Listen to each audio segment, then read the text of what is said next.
ప్రజలు ప్రజా సమస్యల పరిష్కారం కోసం వీధుల్లోకి వచ్చి పోరాటాలు చేస్తే అక్రమ కేసులు బనాయించి వేధించే పరిస్థితి. అంగన్వాడీల్ని అది ఏ ప్రభుత్వమైనా కావచ్చు, అది తెలుగుదేశం కావచ్చు, వైఎస్ఆర్ కాంగ్రెస్ పార్టీ కావచ్చు, ఏ ప్రభుత్వమైనా కావచ్చు, ఎన్ని రకాల కూడా ఉపయోగించుకుంటారో అందరికీ తెలుసు. అనేక ప్రభుత్వానికి సంబంధించి కార్యక్రమాలు మొత్తం కూడా అమలు చేస్తుంటారు. అలాంటిది వాళ్ళు అడిగేది, అయ్యా మా గౌరవ వేతనం వద్దు, సమాన పనికి సమాన వేతనం కావాలా, ఇది కూడా మేమేదో కొత్తగా పెట్టే డిమాండ్లు కాదు.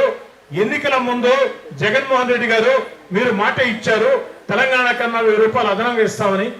దీంట్లో సుప్రీంకోర్టు జడ్జిమెంట్ కూడా ఉంది. అయినా మీరు ఇచ్చిన మాట కట్టుబడి చేయమంటే స్పందించిన పరిస్థితి. కనీసం చర్చలు గౌరవప్రదంగా జరపకుండా ఇష్టారాజ్యంగా ఎక్కడికక్కడ వైఎస్ఆర్ కాంగ్రెస్ పార్టీ నాయకుల్ని, కార్యకర్తల్ని, రౌడీల్ని పెట్టి ఆ యొక్క తలుపులు బద్దలు కొట్టించే పరిస్థితి. ఒక్కడి మాత్రం వాస్తవమా, పోయే కాలం దగ్గరకు వస్తే ఇలాంటి విపరీత బుద్ధులే అందరికీ పుడతాయి, దాంట్లో అనుమానం లేదు. ఈ సందర్భంగానే మనం చేసేది ఒకటే, మీ అందరి సాక్షిగా నెల్లూరు రూరల్ నుంచి జగన్మోహన్ రెడ్డి గారు ఈరోజు మీ జన్మదినం. మీ జన్మదినం నాడు సాక్షి పత్రికలో, టీవీ ఛానల్స్లో కోట్ల రూపాయలు ఖర్చు పెట్టి యాడ్లు ఇచ్చారు. మీ కార్యక్రమాలు జరుగుతున్నాయంటే కోట్ల రూపాయలు ఖర్చు పెట్టి అడ్వర్టైజ్మెంట్లు ఇస్తున్నారు. మరి మీ జన్మదినం నాడు మీకు మామూలుగా బటను ఈ చేత్తో ఒక బటన్ ఒత్తి 10 రూపాయలు ఇచ్చి, ఈ చేత్తో మరో బటన్ ఒత్తి 100 రూపాయల అలవాటు ఉంది.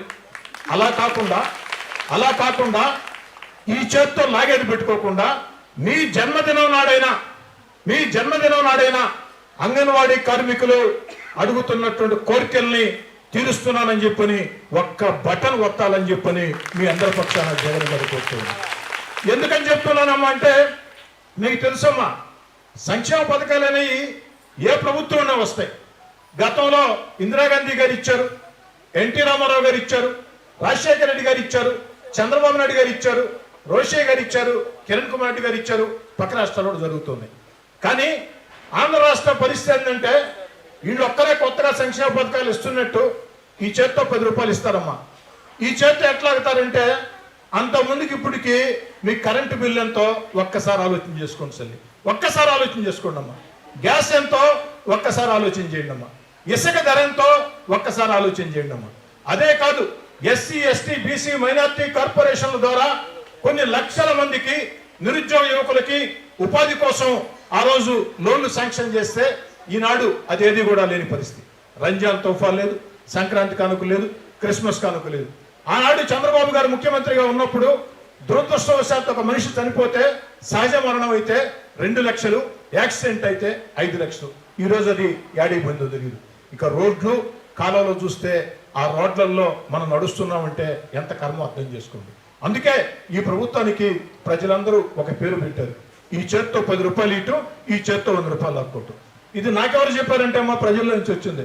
ఓ రోజు ఫంక్షన్కి వెళ్ళిపోతూ ఉంటే ఒక ఆటో కార్మికుడు ఆటో ఆపి నమస్తే పెట్టాడు. నా సాధారణంగా నమస్తే పెడితే మాట్లాడితే ఏం పేరునైనా, ఏ ఊరు ఎక్కడైంది అడిగిన తర్వాత నేను అప్పుడు లేను, నేను తెలుగుదేశంకి వచ్చేసాను, వైసీపీలో లేను. నేను అడిగా, ఎట్టుందైనా గవర్నమెంట్, జగన్ గారి గవర్నమెంట్ బ్రహ్మాండంగా ఉంది సార్ అన్న. అవునా అన్న, ఏముంది సార్, ఈ చేత్తో 10 రూపాయలు ఇటు, ఈ చేత్తో లాక్కోవటం సార్ అన్న. నాకు అర్థం కాలేదని చెప్పేదన్న. ఏం లేదు సార్, మాది పలానా ప్రాంతం, మా ఏరియాలో 30 ఆటోలు ఉన్నాయి, 4 ఆటోలకు మాత్రం ఒక్కొక్కరికి సంవత్సరానికి 10,000 ఇస్తారు సార్, 4 ఆటోలకి అంటే 40,000 ఇస్తారు సార్. మిగతా మేమనుకుంటామంటే పనిలేవా, అందరికి వచ్చా రాకుండా మహానుభావుడు ధర్మప్రభువు నన్ను ఇచ్చాడు అనుకుంటాం సార్. కానీ సంవత్సరం దాటేటప్పటికి 30 ఆటోలకి ఒక్కొక్క ఆటోకి 12,000, 13,000, 14,000 పెనాల్టీ సార్. అంటే ఈ చేత్తో 40,000 ఇటు, ఈ చేత్తో 5 లక్షలు లాక్కుంటుంది. ఓహో, ఇదే అర్థమైంది. ఇది మరొకరికే కదమ్మా, కరెంట్ ఛార్జీలు చూస్తూ ఉన్నారు, గ్యాస్ చూస్తూ ఉన్నారు, కూరగాయల ధరలు చూస్తూ ఉన్నారు, ఉప్పు, పప్పు, నిప్పు, బియ్యం, అది ఇది తేడాల మొత్తం ఇసుక ధర కాడి నుంచి మొత్తం అన్ని పెరిగిపోయే పరిస్థితి. కాబట్టి ఈ పరిస్థితులమ్మా మీకు అందరికీ ఒక్క మాట మాత్రం నేను చెప్తున్నా, అతి త్వరలో తెలుగుదేశం జనసేన మేనిఫెస్టో విడుదల కాబోతుంది. ఇప్పటికే చంద్రబాబు గారు, లోకేష్ గారు, పవన్ కళ్యాణ్ గారు అంగన్వాడీల గురించి మాట్లాడి ఉన్నారు. ఆ తెలుగుదేశం జనసేన మేనిఫెస్టోలో మీ కోరిక ఏదైతే ఉందో దాన్ని చేర్పించి అది అమలు చేసేదానికి నేను ప్రయత్నిస్తానని చెప్తూ ఉన్నాను. లేదు ఈ లోపలనే కానీ జగన్మోహన్ రెడ్డి గారికి జ్ఞానోదయం కలిగి ఎటు పోతున్నా కదా, 2 నెలలే కదా, నేను ఎటు వచ్చేది లేదు కదా, నాకెందుకో అడిగింది చేస్తే పోద్దని జ్ఞానోదయం కలిగి జగన్మోహన్ రెడ్డి గారు చేస్తే సంతోషం, దానికి అనుమానపడాల్సిన అవసరం లేదు. ఖచ్చితంగా అభినందిస్తా. అయ్యా జగన్మోహన్ రెడ్డి గారు మంచి పని అభినందిస్తా.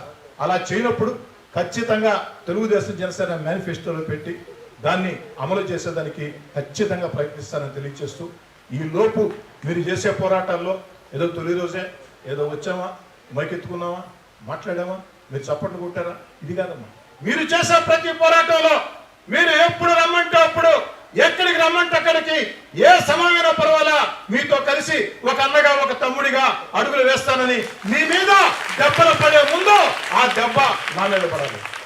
పాపం పోలీసు సోదరులు కేసులు, దాన్ని నేనే సాక్షి ఎంతండి. నేను పార్టీలో ఉండేదాకా నా మీద ఏం కేసులు లేవు, చాలా మంచిగా ఉంది.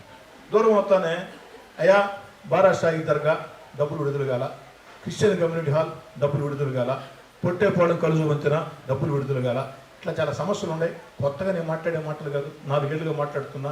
ప్రశాంతంగా ధర్నా చేస్తామంటే నా ఇంటికి 4 గంటలకు వస్తాడు. మామూలుగా నేను ఎమ్మెల్యేగా ఉన్నప్పుడు కూడా పోలీసులు వచ్చేవాళ్ళు కాదు, గన్మెన్ ఉండేవాళ్ళు. ఇప్పుడు నేను ప్రోగ్రాం అంటే నా ఇంటికాడికి ఒక 4 సీఏలు, 2 డిఎస్పీలు, కొత్త వాళ్ళు ఏమన్నా చూస్తే ఇది ఏమన్నా చీఫ్ మినిస్టర్డా లేకుంటే ప్రధానమంత్రి అనుకునే పరిస్థితి. ఆ విధంగా ఉదయాన్నే 4 గంటల తలుపు తీస్తే బయట ఉంటారు కనుక నా ఇంట్లోకి వచ్చి హౌస్ అరెస్ట్ అన్నాను. నేను మంచిదా, మీరేం చేస్తారు పాపం పోలీసు అధికారులు, పైన ఆదేశాలు, ఇంట్లోకి కూర్చోండి. 6 గంటల లోపలికి వచ్చి మళ్ళీ